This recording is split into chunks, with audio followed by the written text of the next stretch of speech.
Hai teman-teman, namaku Gerald dan aku dari Smart BPK Penabur Bandar Lampung. Di video ini, aku bakal menceritakan tentang Yusuf. Teman-teman masih tahu kan siapa Yusuf? Bener banget, Yusuf itu adalah anaknya kesayangannya Yakub. Dan setelah perjalanan panjang, dia menjadi salah satu orang yang berkuasa di Mesir. Tapi gimana ya kisah lengkapnya? Yaudah, daripada lama-lama, mari kita mulai ceritanya. Pada zaman dahulu, hiduplah Yakub dan kedua belas anaknya di tanah Kanaan. Dari antara kedua belas anaknya, Yakub paling menyayangi Yusuf. Saking sayangnya ia pada Yusuf, ia memberikan jubah yang maha indah kepadanya. Dan karena Yakub sangat sayang kepada Yusuf, saudara-saudaranya jadi iri kepadanya. Mereka bahkan merencanakan hal-hal yang jahat kepada Yusuf. Suatu hari ketika saudara-saudaranya sedang menggembalakan domba, Yusuf disuruh oleh ayahnya untuk mengawasi mereka.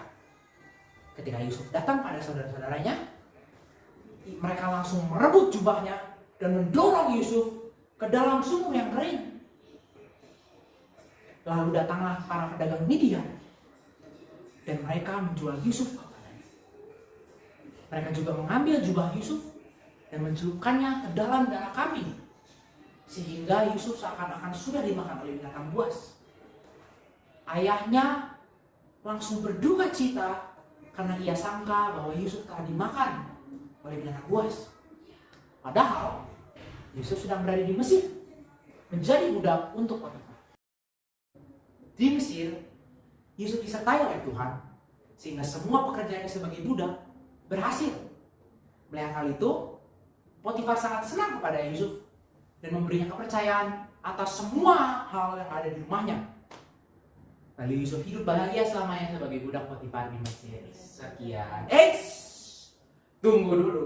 Tentu saja cerita tidak semudah itu, teman-teman. Karena parasnya yang tampan dan perilakunya yang baik, istri Potifar mengingini Yusuf. Setiap hari ia menggoda Yusuf, namun karena Yusuf adalah hamba yang setia, ia menolak. Suatu hari seperti biasa, istri Potifar sedang menggoda Yusuf.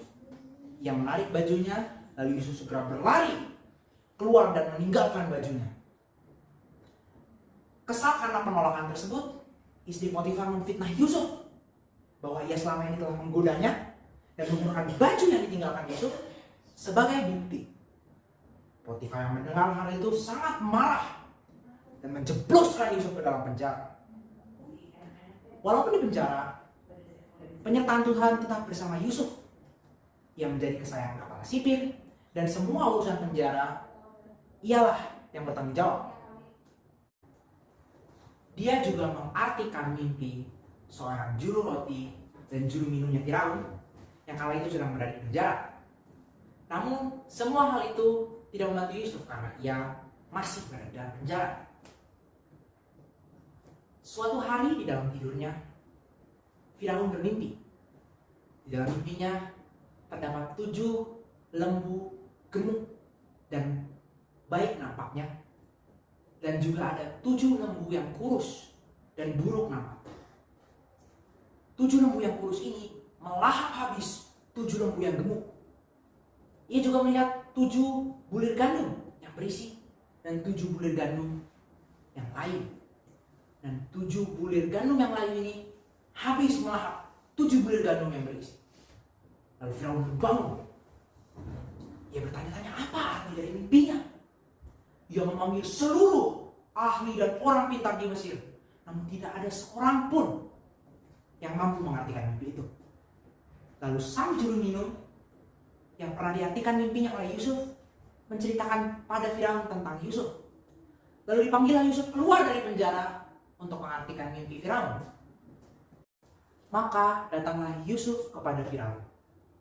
Firaun lalu menceritakan mimpinya kepada Yusuf, dan setelah mendengar Firaun, Yusuf berkata, kedua mimpi Tuanku itu sama. 7 lembu yang baik dan 7 gandum yang berisi ialah 7 tahun kelimpahan. 7 lembu yang buruk dan 7 gandum yang lain ialah 7 tahun kelaparan. Ketahuilah Tuanku bahwa akan datang 7 tahun kelimpahan. dan setelahnya akan datang 7 tahun kelaparan.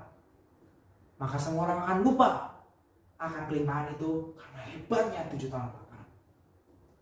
Oleh karena itu, baiklah Tuanku mencari seseorang yang bijaksana dan menunjuknya menjadi kuasa atas Mesir. Baiklah ia mengumpulkan bahan makanan dari seluruh Mesir dan memungut 1/5 dari hasil tanah Mesir. Dan biarlah ia mengumpulkan gandum dan menimbunnya di kota-kota dan di lumbung-lumbung. Demikianlah harus terjadi agar negeri ini tidak binasa oleh karena kelaparan.